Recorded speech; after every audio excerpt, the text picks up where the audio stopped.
Salve Bapak Ibu dan saudara-saudari yang terkasih dalam Kristus. Kita bertemu dalam renungan harian Katolik Kamis 7 Desember 2023. Injil bagi kita hari ini diambil dari Injil Matius bab 7 ayat 21, 24 sampai 27. Iman tanpa perbuatan adalah mati. Bapak, Ibu, dan saudara-saudara yang terkasih, gereja kita mengajarkan iman saja tidak cukup untuk memperoleh keselamatan abadi di dalam Kristus. Sebab iman tanpa perbuatan adalah teori belaka. Iman yang tidak bernilai sama sekali. Dalam Injil hari ini, Yesus dengan tegas berkata, "Bukan setiap orang yang berseru kepadaku, 'Tuhan, Tuhan,' yang masuk kerajaan surga, melainkan dia yang melakukan kehendak Bapa-Ku di surga." Dengan tegas Yesus mengatakan, seruan Tuhan, Tuhan kepada Yesus, pujian yang indah kepada Yesus, tidaklah membawa keselamatan. Tetapi orang yang melaksanakan kehendak Bapa lah yang akan mendapat keselamatan lewat wafat dan kebangkitan Kristus. Saudara-saudariku yang terkasih, banyak kita mendengar khotbah-khotbah di tengah masyarakat. Kita memperoleh keselamatan hanya karena iman saja. Karena keselamatan adalah rahmat yang diberikan Tuhan kepada kita. Benar, keselamatan adalah rahmat Allah. Tapi rahmat itu pun akan kita peroleh bila kita mendengarkan sabda Tuhan dan tekun melaksanakannya.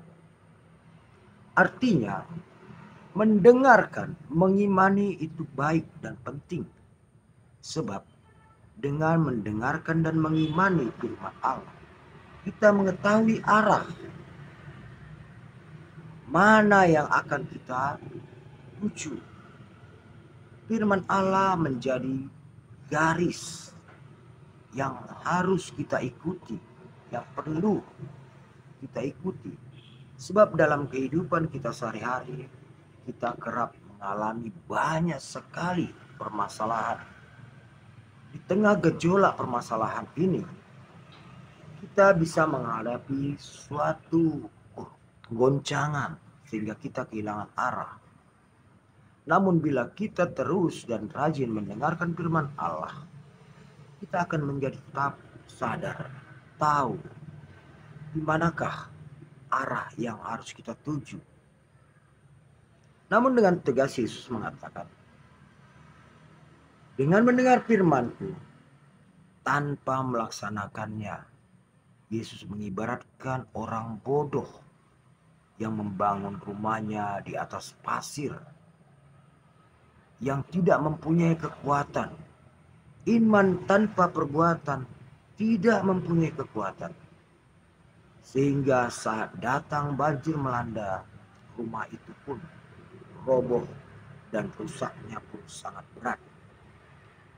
Dan Yesus mengibaratkan orang yang mendengarkan firman-Nya lalu melaksanakannya, diibaratkan sebagai orang bijaksana yang membangun rumah di atas batu, sehingga waktu datang banjir dan badai, rumah itu tetap teguh, tidak mengalami kerusakan, karena ia berdiri di atas fondasi yang kokoh. Nah, Bapak, Ibu, dan saudara-saudariku yang terkasih, jelas-jelas pada hari ini Yesus sendiri mengatakan kepada kita lewat firman-Nya dalam Injil Matius bahwa iman saya tidak cukup. Seruan Tuhan, Tuhan kepada Yesus saja tidak cukup. Kerajinan kita beribadah setiap minggu, doa-doa atau pertemuan-pertemuan doa tidaklah cukup bila tidak dibarengi dengan perbuatan. Artinya, inti dari firman itu adalah berbuat. Seperti Yesus juga tidak hanya bersabda, Yesus juga memberikan contoh-contoh perbuatan kasih kepada orang-orang yang merindukan kehadirannya. Saudara-saudari yang terkasih, keselamatan adalah berkat yang diberi oleh Allah lewat wafat dan kebangkitan Kristus. Tapi siapakah yang mendapat itu? Yang mendapat rahmat itu? Dia adalah orang-orang beriman yang berbuat seturut imannya akan Kristus. Dengan demikian, kita menjadi orang-orang yang mempersiapkan diri akan kedatangan Kristus yang kedua kalinya. Sebab kedatangan Kristus yang kedua kalinya adalah keputusan final di mana kita ditentukan sebagai orang yang layak masuk dalam kerajaan Allah atau orang yang tidak layak. Di sanalah kita akan ditentukan apakah kita mendengar dan melaksanakan firman Allah atau hanya mendengarkan namun tidak melaksanakannya. Nah, Bapak, Ibu, dan saudara-saudari yang terkasih, tegas sekali Tuhan mengatakan pada hari ini, iman tanpa perbuatan adalah orang bodoh yang membangun rumah di atas pasir. Berimanlah dan berbuatlah seturut imanmu kepada Kristus. Niscaya engkau adalah orang-orang yang dipilih saat kedatangan Yesus yang kedua kalinya untuk menjadi penghuni kerajaan surga. Amin. Tuhan memberkati.